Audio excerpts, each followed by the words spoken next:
Some people spend their whole lives chasing money, and some people already have it, but they're still miserable.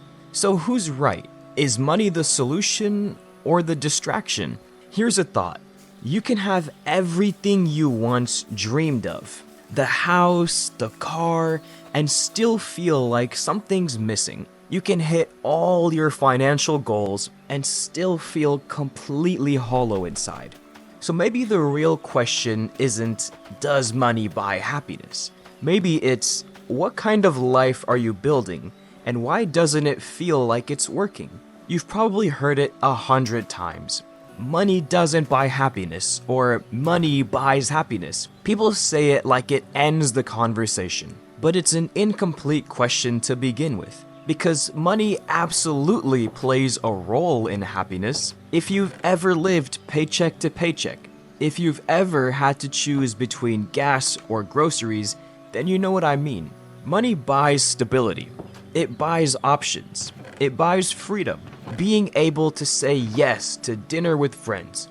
Being able to buy good food, take a vacation, or not panic when your car breaks down. Those are a great foundation to building happiness. But what I'm about to say might change how you think about happiness and why money only plays one part in it. Here's what I don't hear too often. The question of money buying happiness is flawed.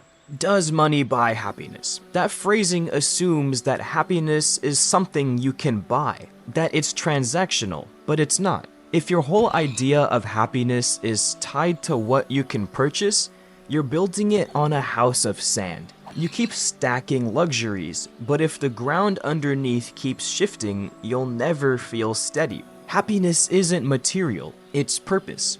It's raising good kids, giving to people who can't give back, being useful, serving a bigger cause than yourself. And if you're religious like I am, happiness is Jannah, or heaven, or paradise. But even in a worldly sense, real happiness comes from meaning, not necessarily from money. And if we're being honest, some of the happiest people on earth live in those villages without electricity. Small villages, no gadgets, no noise, but they smile a lot more than us. They're grounded. We assume they must be miserable. We're like, oh my god, they don't have electricity, we have to save them. We have to give them cars and like functioning modern society.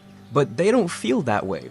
A lot of them are more at peace than we are. And what I'll share with you next might flip your mindset. Because we've been measuring happiness with the wrong ruler. Money buys the conditions that happiness needs to grow. It buys safety. It buys access. It buys time. Time to care for your health. Time to take a break. Time to give, reflect, breathe. And research backs this up. Happiness increases with income, but only up to around $75,000 to $100,000 a year. And after that, it plateaus. And I know it depends on where you live. Here in the States, if you live in like Wyoming, you need like $10 a year to live a good life. But here in California, I hear of a lot of people struggling with making like $80,000. So it depends on where you are. But beyond a certain point, you're not solving emotional pain.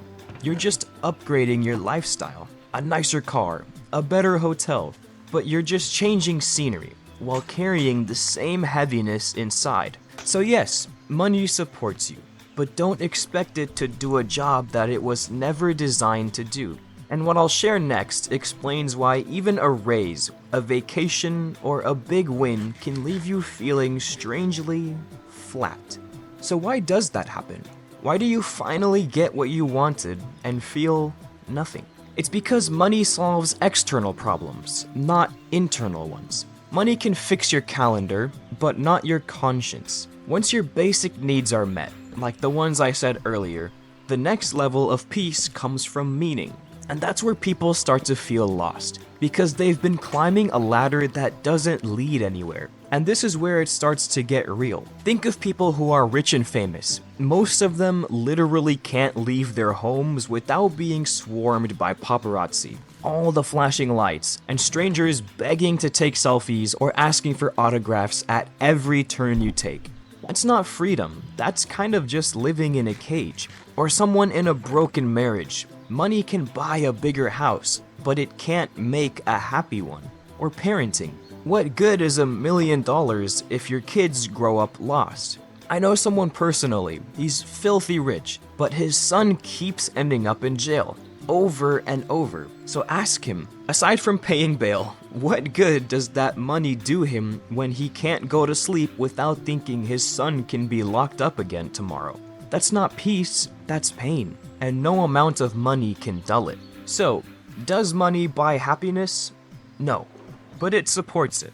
It gives you tools to build a life, but you still have to decide the life you're building. Because happiness isn't in your bank account. It's in the way you live, in who you love, in how you treat people. Money gives you choices, and some of those choices can absolutely bring joy. But if you don't know what actually matters to you, more money just means more distraction. You'll upgrade everything except your soul. And in the end, that's the only part that actually needs fixing.